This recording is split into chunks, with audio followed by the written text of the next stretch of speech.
Hey there, welcome back. We're going to read chapter 12 today.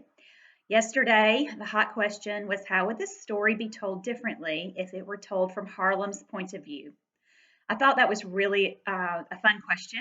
So many students responded that he might be more compassionate towards Bird or more understanding than she is towards him.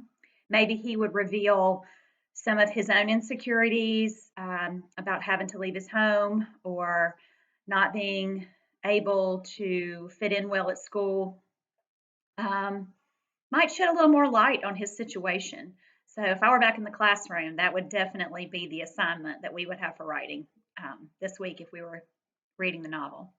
All right, here's chapter 12, and we'll stop for a quick question afterwards.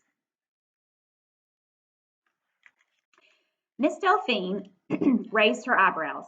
Well, what do you know? She said. I never guessed that in a million years. I shook my head. Me neither. I watched her smashing up peas for Pop. Mr. Moody is so old, I said. Miss Delphine poured some milk over the mashed up peas. She wiped her hands on her sweatshirt that said Foxy Lady on the front. I suspect he's not as old as he looks, she said, putting the bowl of peas on a tray. I suspect he's crammed a lot of living into that short time. She lined up rows of pills and on a napkin beside the peas. That'll put lines on your face for sure, she added. Mama said he used to live in a tent, I said. Really? I nodded. Over there in that field behind the high school. And she said that one time, when he was looking for cans, somebody threw a beer bottle at him from a car and hit him right in the face. Miss Delphine's eyes filled up with tears. That's terrible. I nodded. Mama said she thinks Ray must have given him some kind of a deal on that room over the tattoo parlor, I said. Or else, how could he pay for it, since all he's got is can money? Miss Delphine's face got soft and mushy looking. She shook her head and chuckled to herself. That Ray, she said. Isn't he just the sweetest thing? She picked up the tray. Don't go away. I'll be right back. When she left the room, I looked around the kitchen. Pop's wheelchair sat in one corner, a tattered quilt folded neatly at the seat. A laundry basket piled high with smelly sheets was on the floor by the back door. The counter was cluttered with pill bottles, cans of soup, and tissue boxes. It sure seemed like a lot of work taking care of Pop, but I never, not once, heard Miss Delphine complain. There, she said, coming back into the kitchen with the tray. Now, where were we? Oh, yeah, Mr. Moody in Harlem. That surely is something. I think it'd be awful to have a mean old man like that for a dad, I said. Do you think he's mean? Miss Delphine wiped mushy peas off the tray with a napkin. I don't know, she said. Maybe he's just a loner. I guess that chicken bone story was a big fat lie, I said. Miss Delphine nodded. Guess so. The next day at school, Miss Moore told us we were going to have a spelling bee practice. Uh-oh, was my first thought. What if I mess up bad? But I looked down at Harlem, and he seemed so calm and sure, slouched down in his seat with his fingers drumming quietly on his desk. So I closed my eyes and tried to picture some of the words I'd been missing. Ferocious, insufficient, provincial. I had letters swirling around in my head like bees and honey. Miss Moore told us to get with our parents, and then she divided us into, get with our partners, and then she divided us into two teams. I stood next to Harlem and wished like anything I could hold his hand. Then Miss Moore told us to hush up and listen to the rules so we'd know what the real spelling bee was going to be like the next day. Team 1, partners, she motioned toward our side of the room, will compete against Team 2 partners. She motioned towards the other side of the room. When it's your turn, you may discuss the spelling word with your partner. You will then write the word on the easel you see in front of you. The partners on the other team must then take turns deciding whether or not the word on the easel has been spelled correctly. Partners will receive a point for each answer. She looked from one side of the room to the other. At the end of the first round, the 5 partners with the highest scores will go on to the second round. Any questions? Everybody started talking and poking, and that goody-goody so-called genius Amanda Bachman started jumping up and down, clapping her hands and beaming around at everybody like she was already picking out her prizes. Miss Moore told us to quiet down so we could get started. And then I looked at Harlem, and something bad was happening right before my eyes. His face was white, and his eyes were glassy, and his lips were quivery. Psst! I tried to get his attention. He was as still as a statue. I poked him with my elbow. "What's the matter?" I whispered. "I can't do this," he said. I leaned over closer to him. "What?" "I can't do this." Now, didn't that beat all? I didn't know whether to laugh, cry, or slap him silly. "What are you talking about?" I said, trying to keep my voice low and calm. He shook his head stiff like a robot. "I don't think I can do this, Bird." "Listen to me, Harlem," I snapped. "You're the best speller here. You know you are. I'm the one who ought to be worrying, not you."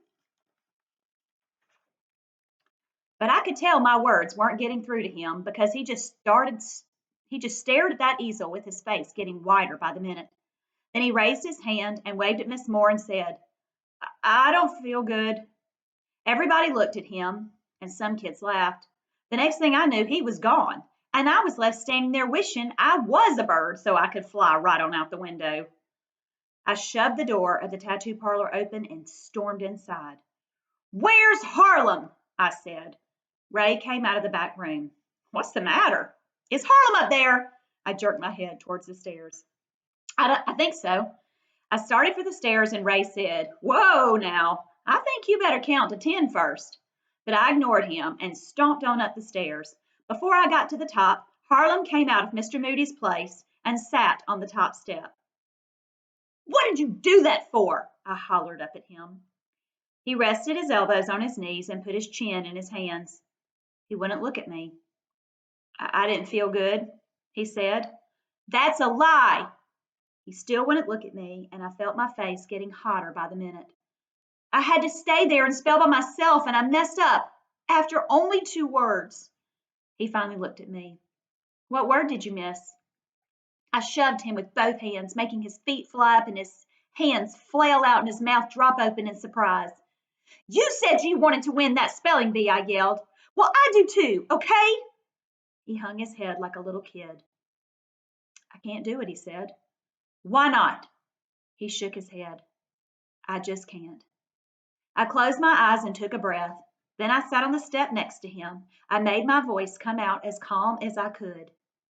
"Yes, you can," I said. "You know every one of those words, and you can beat everybody." "I mess up everything I do," he said. I sighed. I wish Miss Delphine was there to help me know what to say.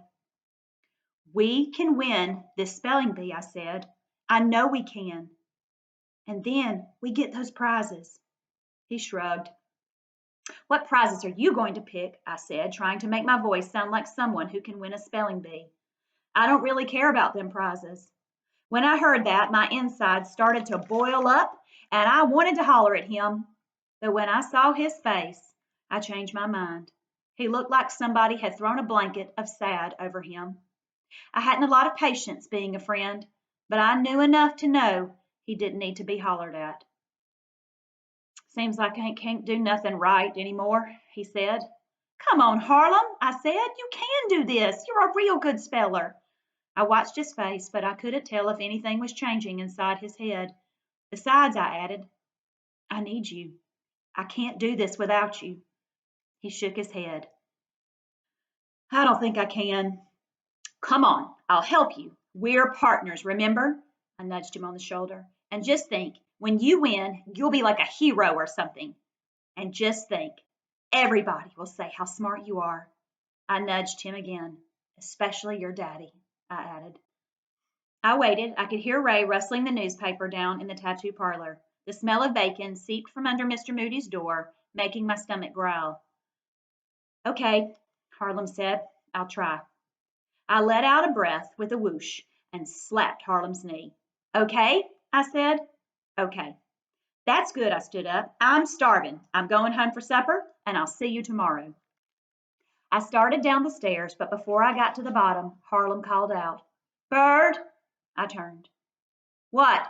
I was hoping like anything he wasn't going to change his mind. "What word did you miss today?" he said. Compatible. Then I headed on down the stairs and out the door with Harlem calling after me. Compatible.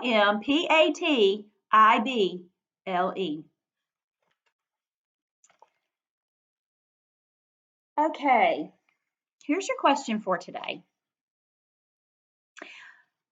In what ways does this book show that someone can be scared and courageous at the same time?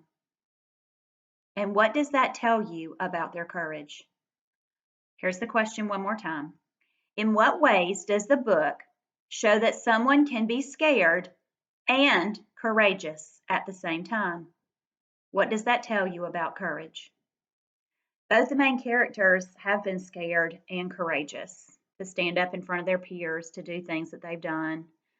Harlem is going through a little bit of a tough time, but there are some things to be revealed about Harlem that we've yet to read that will make you understand his struggle with fear and courage at the same time. All right, tune in tomorrow for chapter 13. Have a wonderful day.